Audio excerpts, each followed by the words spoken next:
So first thing, I'm going to go ahead and title my project here, and we're just going to call it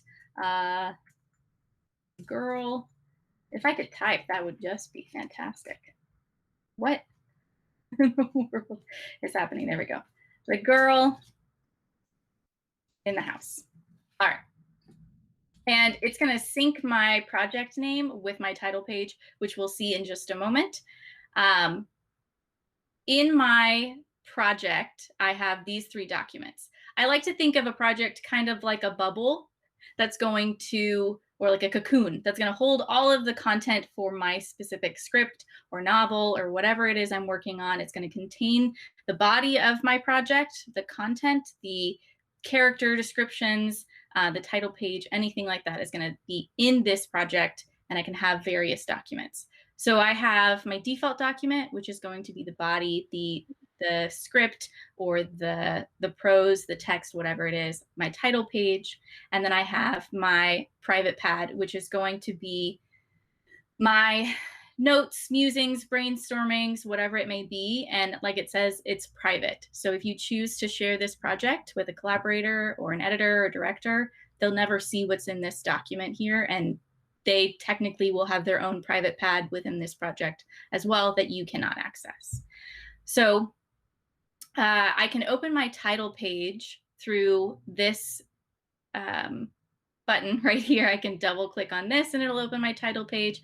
I can click on these 3 dots and I can select open to open my title page. I can go through my main menu here, which we like to call this like a hamburger menu. I click this here and go to file and then title page, and that'll open it for me. And then my other option is I can go into a different layout. My preferred layout actually is the hybrid. So I can go into the hybrid layout and I'll see that I have the girl in the house, which is my title. I can click that and that will also open my title page. Various ways to do it. All of them will give you your title page. Now you can see here that it's already populated my name here, and it didn't populate the author because I had been messing around with it earlier. So let's see if it does it again. Does it populate the author? There we go. I just hit enter and it populated the author for me. So it fills in this information, and then you've also got address, phone, email if you'd like.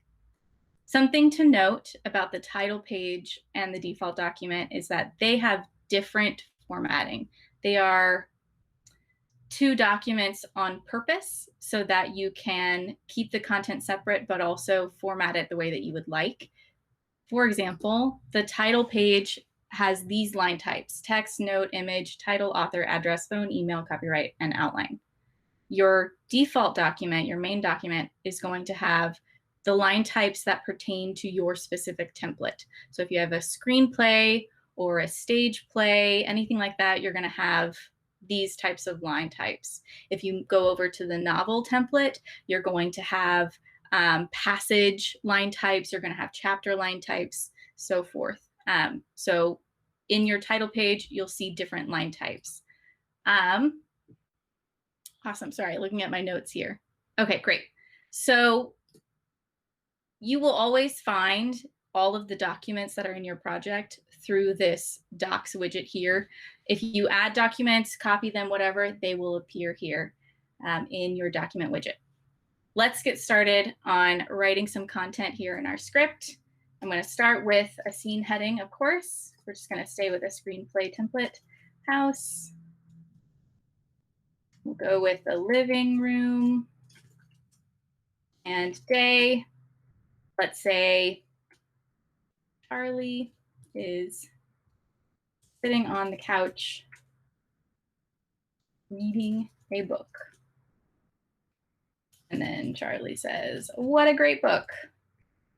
I'm writing a children's movie. This is not great content. The prequel to Charlie and the Chocolate Factory. Prequel to Charlie and the Chocolate Factory. I was thinking, remember the video of like Charlie bit me? That one is where my brain goes when I think of the name Charlie. I don't know why. Let's say we have some more dialogue and then we have a new scene. So I have interior. Notice I didn't automatically capitalize the text there. It's going to predict that that's what I want and change that to an action line type. And then I can say house. Maybe I'm in the kitchen this time. Still day. As you can see, it's kind of predicting where I'm going next. So I went previously from a scene line to an action line without having to tell it that I wanted to do that. It does that for me. And then when I got to the next line, I hit tab and it went over to the character line. And then from a character line, I hit enter and it assumed, oh, you're going to type dialogue now because you already put in a character name. So let's say that Ashley is sitting at the table. And then I hit tab. There we go. It's a character line. It automatically capitalizes it for me. They like a lot of things. They like pie.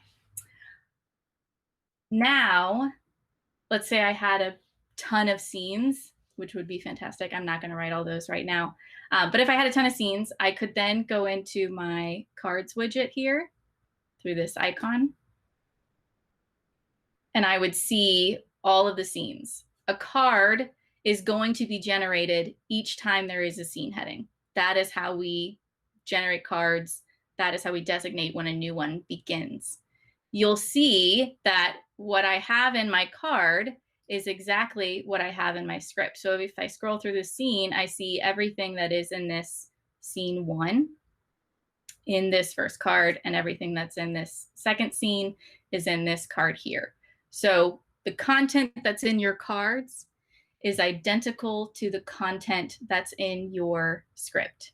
What you change in the script will be changed in the cards. What you change in the cards will be changed in the script. The great feature that comes with the cards mode and the cards widget is outline mode. And I'll show you how to do that now. So outline lines are an opportunity for you to leave notes for yourself, to leave some scene descriptions that you don't need necessarily in the action lines, to kind of leave an abbreviated description of the scene, whatever you need for that outline. And you can add it just below the scene line. You can add it somewhere later on in the scene if you need it. But if you add an outline line, which you can change by using the short key, or you can use your line types and tools menu here. You're going to select outline, or if I hit the command key, you can see the shortcut is command 0. So I can say, this is Charlie's house. Perhaps this is the note that I need to leave for myself in order to keep track of it. Or maybe I abbreviate the action of the scene so I can keep track of it that way. Then I can add an outline line here, command 0.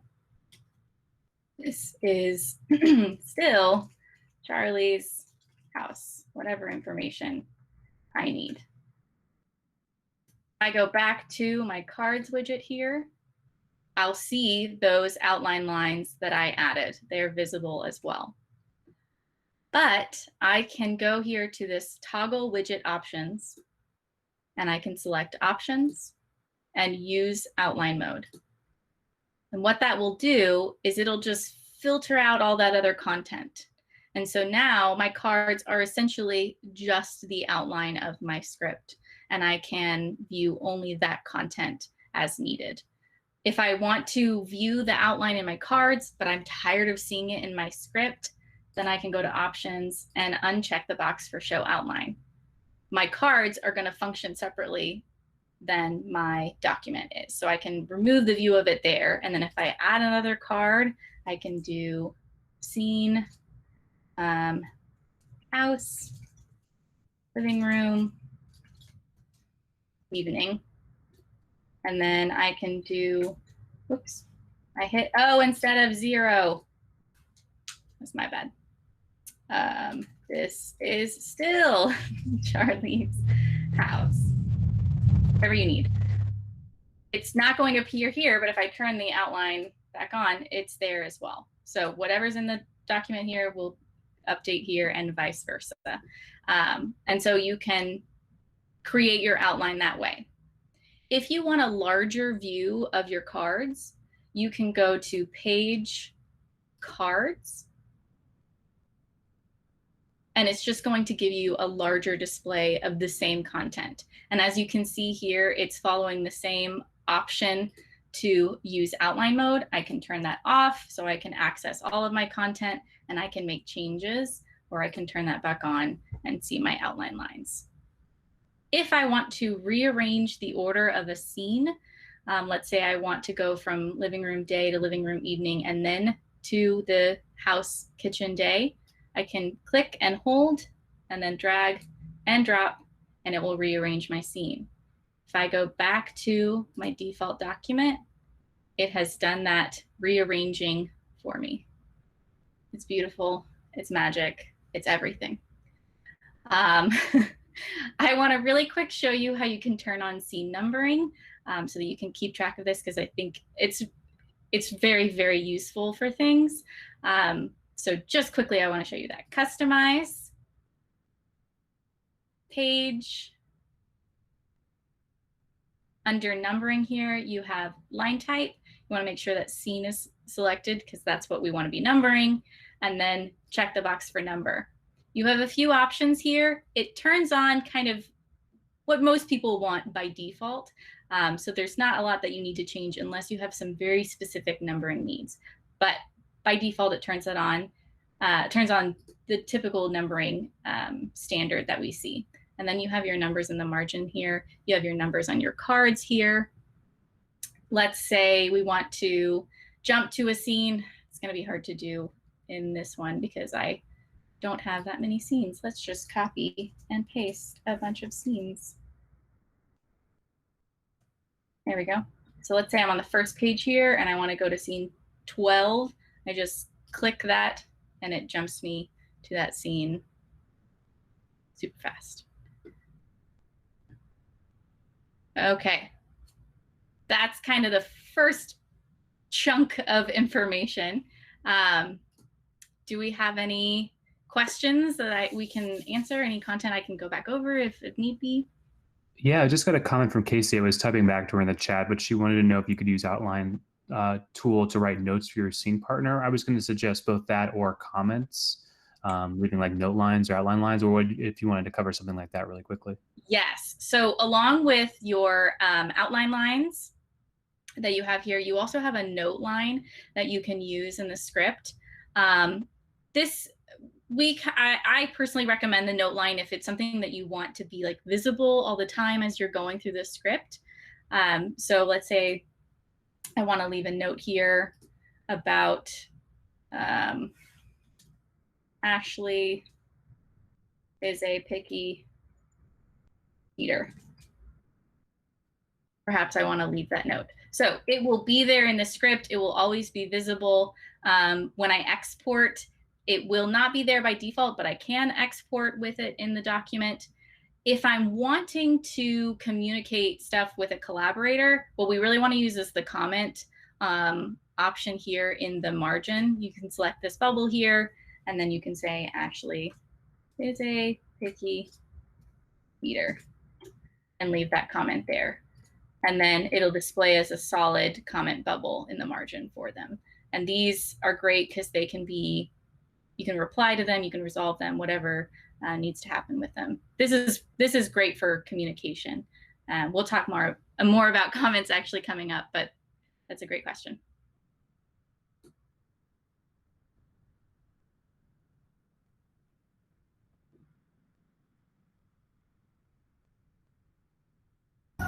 And we have chat as well. Yes, we do have the chat widget. I minimized it for some reason. I don't have any collaborators on this project, but if I had collaborators, I can open up a chat widget with them. I can open up a chat with myself so that I can talk to myself. I mean, I don't know about you, but I talk to myself. So you know what? Leave yourself notes and stuff. It'll always be there in the chat widget for you. It's super helpful for things like if you don't want to open the private pad, but you have an idea mid-writing, you just want to quickly jot it down without having to open the private pad or go into another widget. That's one way that I would use that same function, just as Hannah's describing.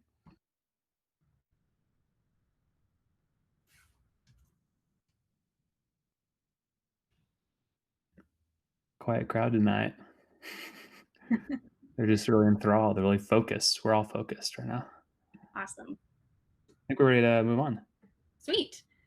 So I'm going to close these out because I am actually going to open a new project. I know my girl in the house script is beautiful, but it is no comparison with a real feature-length script. So I'm going to actually import a full-length script that I've exported previously.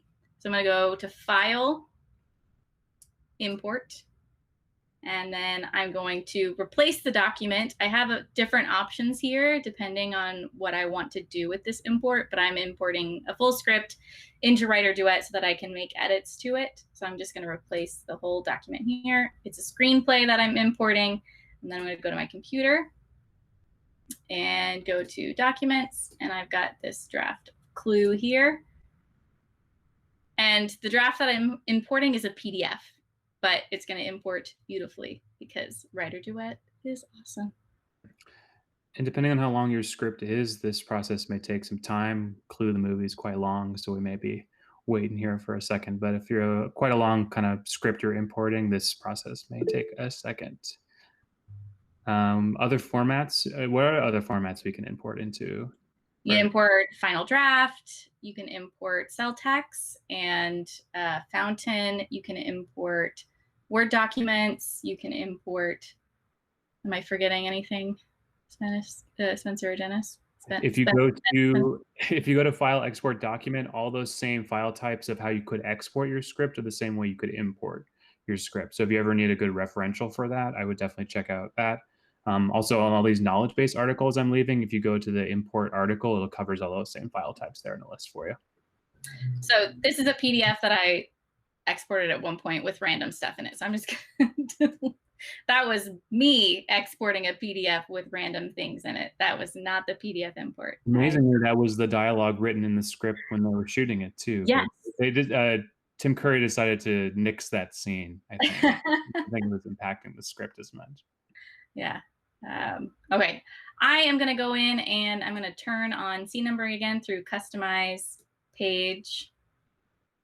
And then turn on scene numbering because I like scene numbering. I like the visual element of scene numbers in the margins. It makes it a lot easier for me to navigate things. Awesome. So I have a feature length here. Maybe it's fully done. Maybe it isn't fully done, whatever it may possibly be. I have a collaborator now that I'm going to work with to make edits to my script. So I can go to Share through my menu here, or I can use the share icon on the side, which will open my share widget, or I can use the share button above my script. Basically, we want you to share your script with people, get some edits, get some feedback. It's always great. So I'm going to select this plus sign here, and I'm going to add Spencer as my collaborator here.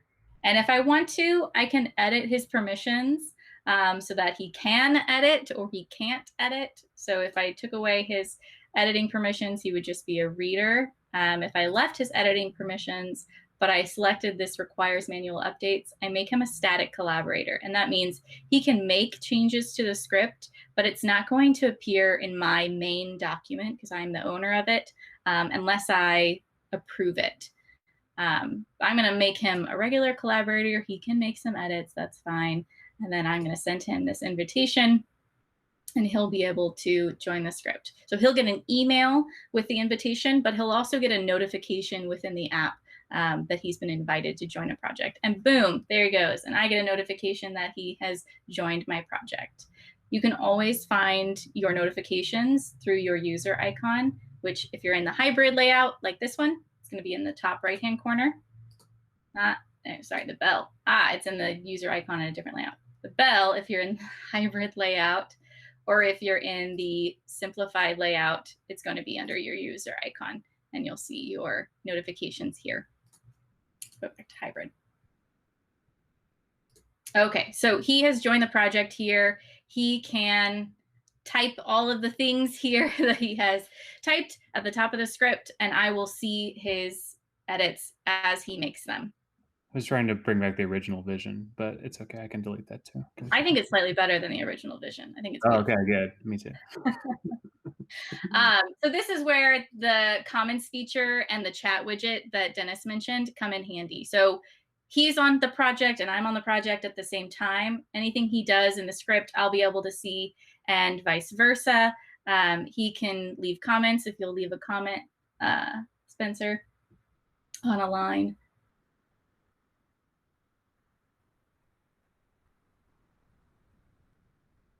Should get a notification. There it is. He added a comment and I can see the solid bubble here. I can open the bubble. I can view his comment. I can reply to it, or I can resolve it. And resolving really comes in handy when you actually tag somebody and you resolve this comment. So you can tag someone and then they can go in because they've been tagged and resolve it. I also have my comments widget, which allows me to see all of the comments that are on my project throughout the collaboration process. And then I can also filter those comments based on what I need. So I can organize them by date or by their order in the script.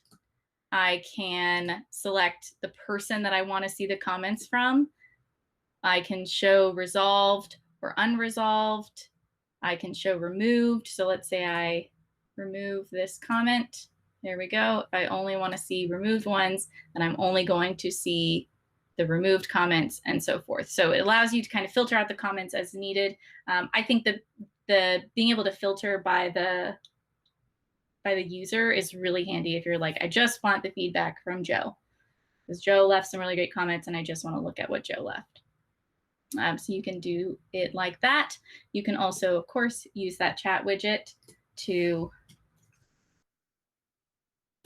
chat with your collaborator live, which is awesome.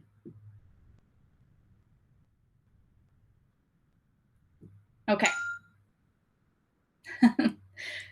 So another great thing that you'll find in this comment bubble is this line revision history. So it'll show you the history of just that specific line. So let's say we go down here and we change Wadsworth's line to, are you ready? Instead of, is everything ready? Even though there's not a comment on here, I can still open this window and see the line revision history for that particular line, which is really great. If I want to revert the line, I can select that and revert back to the line that I had previously. Another option you can do is this line alternates, which allows you to thank you, which allows you to leave an alternate. You're like, I'm not sure if I want them to say that. I want them to maybe say this instead. You can leave some line alternates. You can come back later on and use the options here or the short keys that you see abbreviated here to add more line alternates or switch the line alternates so that you now have this one as the default and so forth. Whatever you choose. And then you can also hide the line alternates. Nope. There we go. Hide the line alternates so that they're not visible. If you have the line alternates visible when you export, they will be visible in the exported document, especially a PDF. Sweet. We're breezing right along. Any questions so far that I can cover?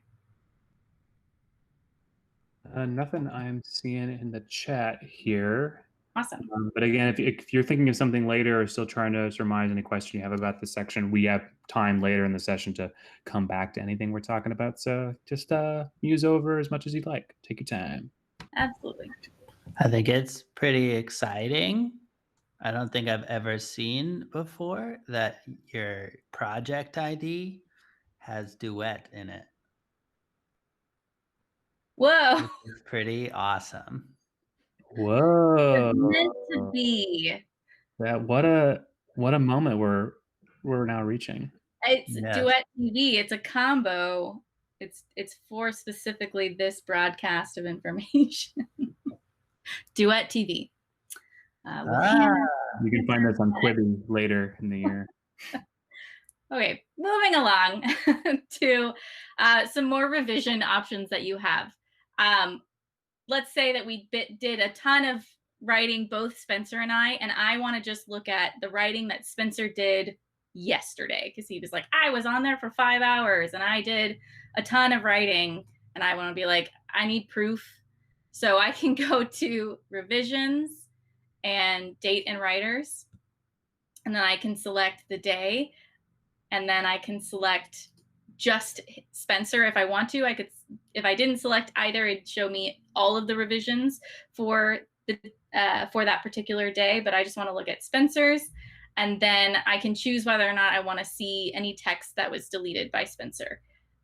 It will display in red with a line through it. So I can select view. What has happened? That's never happened to me before.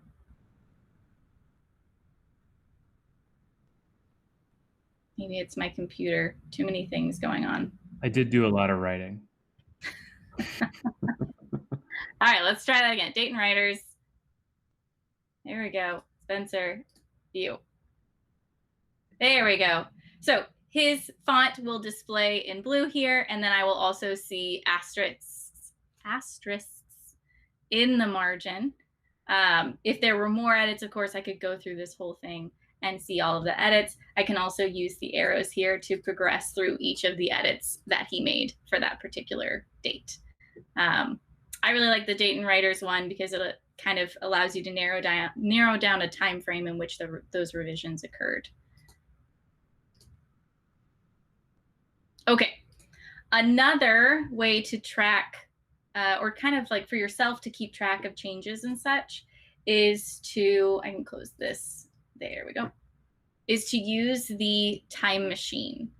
The time machine is going to track any save that occurs. So these auto saves are when the app automatically backs up to the server for you. What I can also add to my time machine are what are called snapshots. So it's essentially me just taking a picture or a snapshot of my script as it is in that moment. So if I ever want to revisit how it was on Tuesday, September 29th, I can do so through my time machine. The way that I create a snapshot is I toggle the widget options here, and then I select create new snapshot, and I can do the date if I want, although it's already going to give me a date timestamp on my snapshot. So let's say this is draft 1, and that's what I want to call this particular snapshot. It's going to live here in my time machine, and I can always view it. It'll appear in gray when I'm viewing it through my time machine because it's looking at the past. It's grayed out.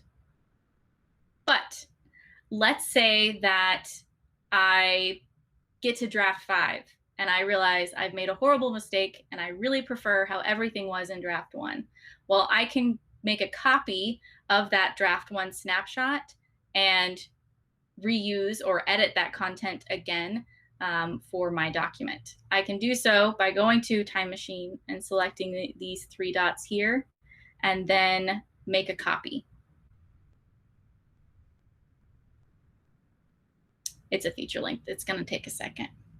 Usually we get a lot of questions about drafts in particular. So I think of snapshots as like the sort of feature that sort of creates drafts, but in a nice way where you don't necessarily have to have them all as documents unless you wanted them to be just in the way that Hannah created them. You can have them as snapshots and images. Yeah, because the more documents you create in your project, that's more memory, that's like live memory that the project is having to track, versus a snapshot is kind of just like, it's just holding on to that content for you, but there's no live history for it unless you make a copy. So now that I've made the copy of this document, I can go back to this project info and docs tab, view my docs widget, and you'll see now we have a new document here. This is the copy of the original default document.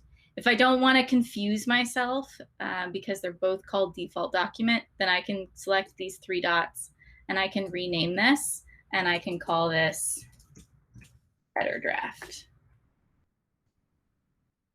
There we go. I could have as many copies of this as I wanted. I could have as many documents in my project as I want. And again, your project is like your cocoon for all of the content you need for this particular story. Whatever this story is, you've got your script, or you've got your passage or chapters, you've got your character lists. If you've created any, you've got all of your drafts saved within this project right here. And you can edit this, and it's not going to alter your default document, and vice versa. Another way to make a copy of a document, if you're wanting to take this particular document as is in a new direction, is to use the 3 dots here on the side and select copy.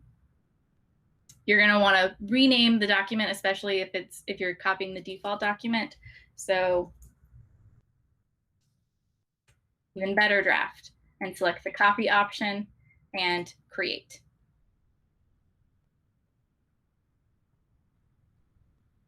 So now I've got my even better draft here, and it's created a copy. And again, all of these are going to live within the docs here in this project because I'm copying them within the project. Another thing with that too, sorry to interrupt. One thing with that too, especially if you have longer scripts, you'll notice that now that they're housed in your docs widget, you're not necessarily needing to have them open as a tab in your main editor area. Especially with longer scripts, the more tabs you have open, you may find the app's performance being a little slow because it's loading the infinite history of every single one of those project document tabs. So once you create those snapshots, those draft copies, definitely make sure you can exit out of them at any time on that top line above your editor area. And if you want to reopen it again, go back to project info and reopen it again. So just be wary, especially with having lots of different tabs, especially same thing with like browser tabs on a computer. It can definitely get a little confusing, a little crazy. Yeah. I mean, I think the great thing, and I'll show this really quick by opening a new project, is if you're in one project, you're going to see only the document name in these tabs here. If I open a document from another project, say I go back to this one and I open it, you'll see now that all of the names here on my tabs have changed because I have 2 projects open right now. I've got Clue with 3 of my documents from Clue open, and then I've got The Girl in the House also open. So that can kind of help you keep track of things. If you're not seeing your project name in the tabs, that means you've only got 1 project open. If you are, that means you've got multiple projects open. So if I close this, then it's going to go back to just the document names here. Let me see. Something I also want to show is, let's say that you want this draft for some reason to only ever be cards. Anytime you open it, it's only ever going to be cards mode. You can go to page cards here and switch it to cards. I really should learn my lesson to not do this with a feature length. I have yet to learn my lesson. I think it's good to see it that way though, because I mean, this is showing, like, especially with cards in particular, this is how something like outline mode, which we showed earlier, and having your different scenes as cards, like this is where it can be really, really helpful. Yes. You can change the default opening settings so that anytime you open this document, it's going to open as a cards view. So if I close that and I open it again, I want to say boom, but I don't know when it's going to boom. Boom, there we go. Now it's going to open as a cards view. So you can do that. Always keep in mind that this cards view is associated with this draft. If I edit the information here, it's only going to edit the information in this document. Same thing as editing the information in my default document is only going to edit the cards associated with that default document. So there's no way to cross-link content between documents. Cards and this mind map, which we're not going to go into detail today, but we can on another tips and tricks. They're just different ways of viewing the same content is what you'll have. Okay, let me look at my notes here. Where are we at? Oh, great. Project backups. This is a great one. Your content is always saving to the servers. As long as you have internet connection and you've got a beautiful little green check mark on your save icon, which is up here in the top right-hand corner, or if I switch back to simplified, it's on my time machine icon here on the left. As long as you've got a green check mark there, your content is saving all of the time. But if you like to have that extra sense of security, or you just like to have a hard copy on your computer, you can set up project backups through the app. There are two ways to do that. One way is to go to File, File, Save As. You can name the file whatever you would like for it to be. You can select the file format, which we have a lot to choose from. Let's say you're just wanting to save a backup in case, like, should all computers except for yours implode and there's no way for you to access your content on WriterDuet and you want to backup, you could do a WriterDuet backup or a final draft backup and easily import it again into WriterDuet and continue where you left off. If you're wanting to have PDF backups so that you can send to people periodically, you can choose PDF. It's entirely your choice. You're going to select Enable Project Backups outside of WriterDuet, and then you can choose the location that it saves to. So to your device, or you can save to an external cloud drive like Dropbox, Google Drive, or iCloud. You can choose that and then select Save. It's not going to be an automatic backup unless you check the box for autosave after 1 minute of inactivity. And this thing is vigilant. It is super vigilant and it's going to save for you. So you can check this box and then select save, and then it's going to just kind of maintain that system unless you come back into this window and you change those settings and turn off automatic backups through this feature here. If you don't select this box and all you do is select, say, this option and select save, it's saving to my computer. Feature links, man. Next time I'll cut the script in half.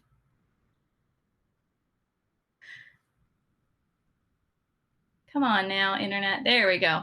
So when you're working in the browser, it's going to go to your downloads folder, but it has saved. And then you can choose from your downloads folder where it will go after that.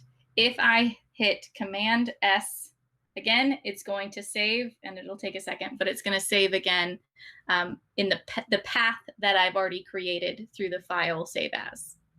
The other option for backups is to go to Customize, Backups, and then you have hard drive backups. So you can choose to do a fountain file type, a final draft file type, or a cell text.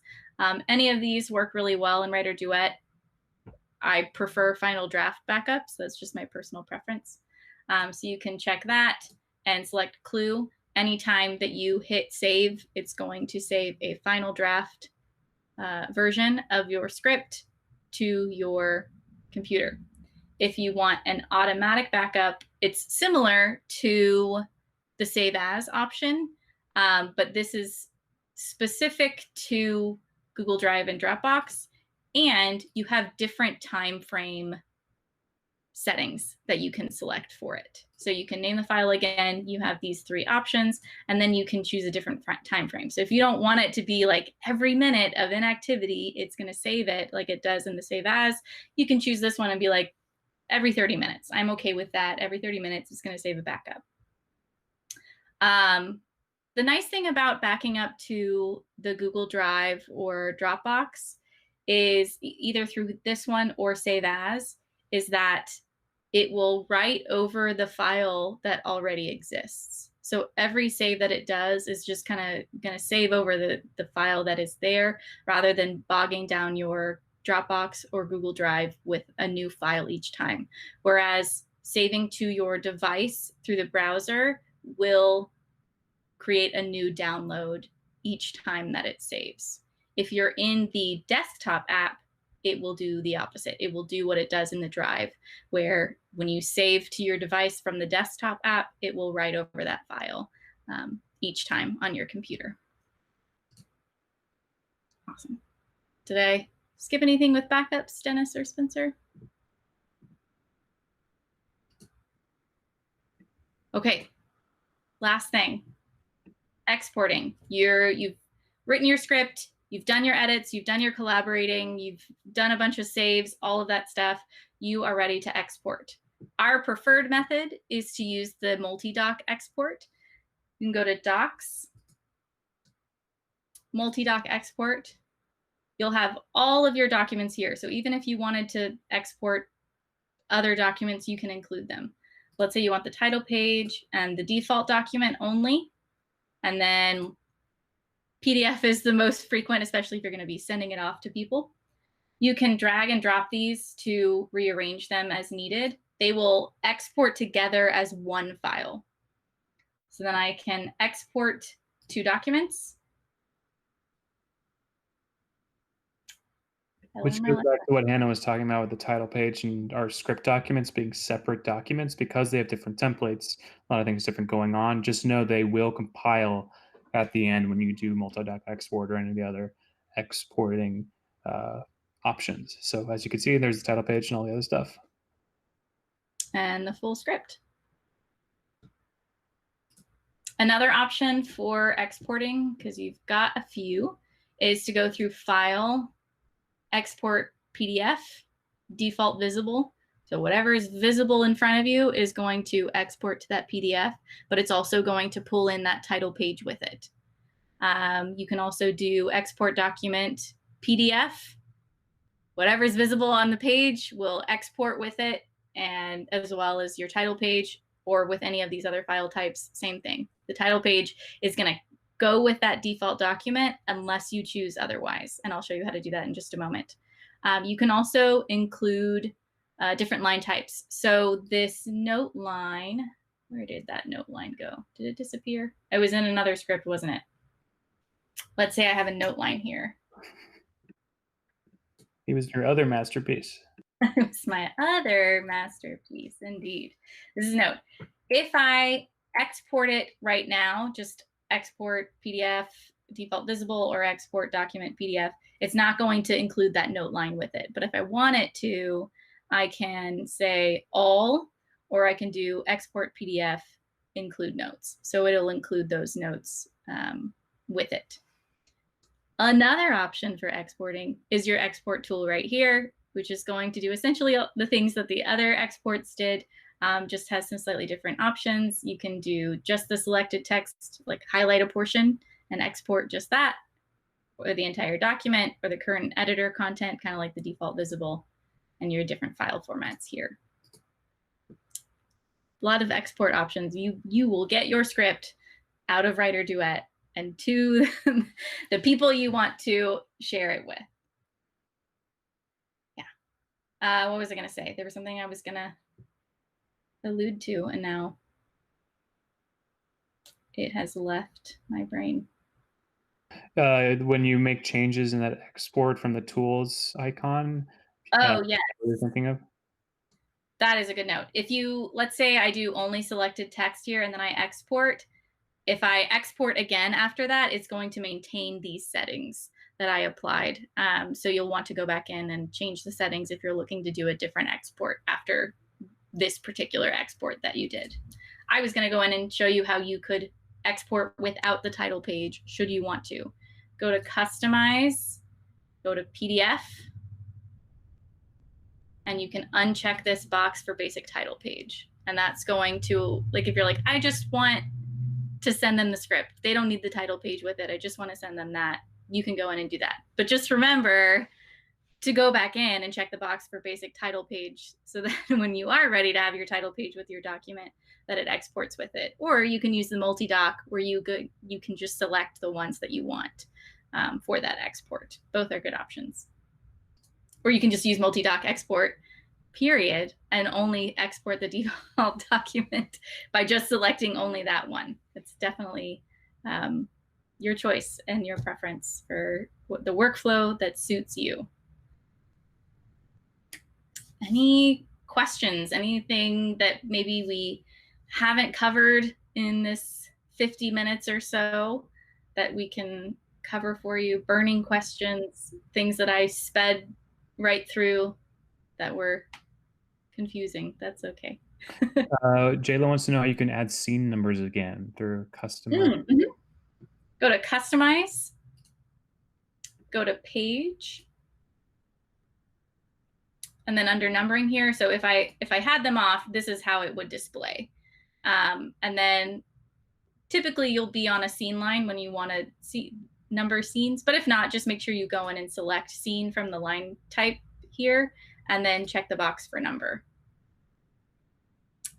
If you have letters and you want them to be on the left, you can check this box. Like let's say you have like 1A or 1B or so forth, you can choose those options here. The great thing about scene numbering is, let me go back to this really quick.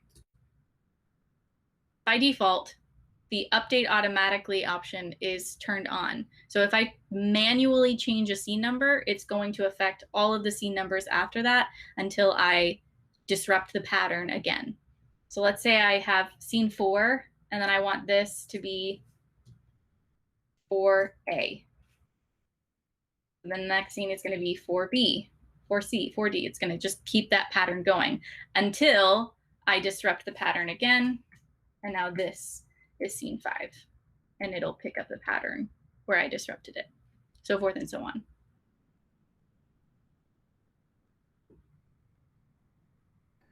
I had a comment here about specifically what features are pro only. I was just about to put the article in our knowledge base that shows the differences between the different subscription plans, that has all the things that lists those things, because there's quite a few. It would be kind of tricky to cover all of that, but specifically with things like documents, that is definitely a paid feature, by having multiple documents within a project. So indeed, yeah. So for a free subscription, you're going to be allowed to create up to 3 projects, and in those projects you'll only get the default document, the title page, and the private pad.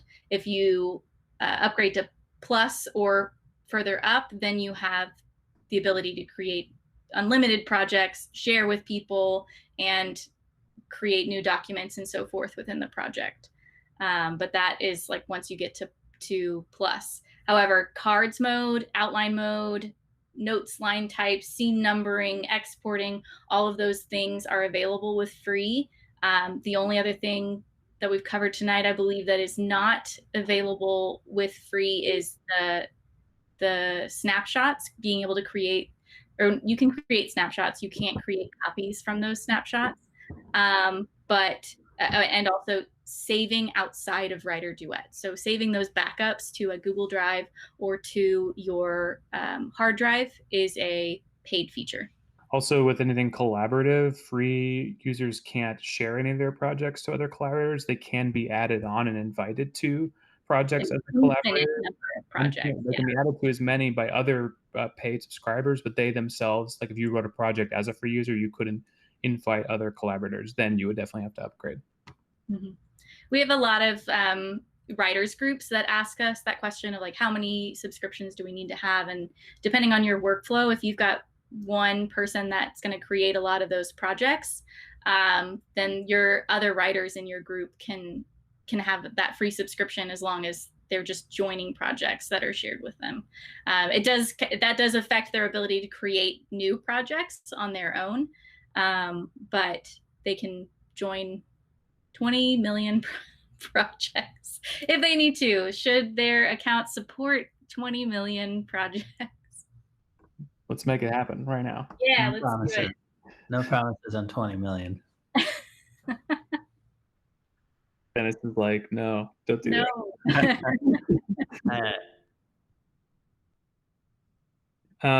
We've been posting these throughout the evening, but there's a lot of knowledge base articles in there. You could also go to, when you click any of those links, on the top right of it says support home. You can then go to that support home or on the search bar on the left and search for any questions you have beyond things we've covered here too. Definitely a really great resource for articles and video tutorials there as well. Yeah, and along those lines as well, I thought it might be worth mentioning that under the help menu, there's a couple script examples that you can hop into these tutorial documents. And one of them gives you a walkthrough of WriterDuet. So it's going to be like this, but it'll go through some other things a little bit as well. And then the formatting guide uh, can get you up and running if you're new to screenplays and such, and what those look like and what the different line types are for. And I know we have a writer in here that's working on something other than a screenplay. So we didn't quite cover it, but I do want to say that you can change your document template through your project info tab here and choose the template, or you can also go to format, document template, default templates, and then select your desired template. If you're working in another format, I myself am a theater person, so my default is stage play. We have a lot of screenwriters, and that's what we do. Awesome. Any more burning questions? Where can they reach us if they need help with something in WriterDuet? Is my question. You can reach us at yay theater, woohoo! Sorry. You can reach us at help@writerduet.com. I am there. Spencer is there. Jason is there. Dennis is there. We're all there for you anytime you need us. And of course, as he mentioned, our knowledge base is great and extensive, and there's videos and tutorials and all of that stuff. And if you ever are like, I can't find it, let us know. We're always wanting to make sure that everything is there for you to be successful in your writing and create.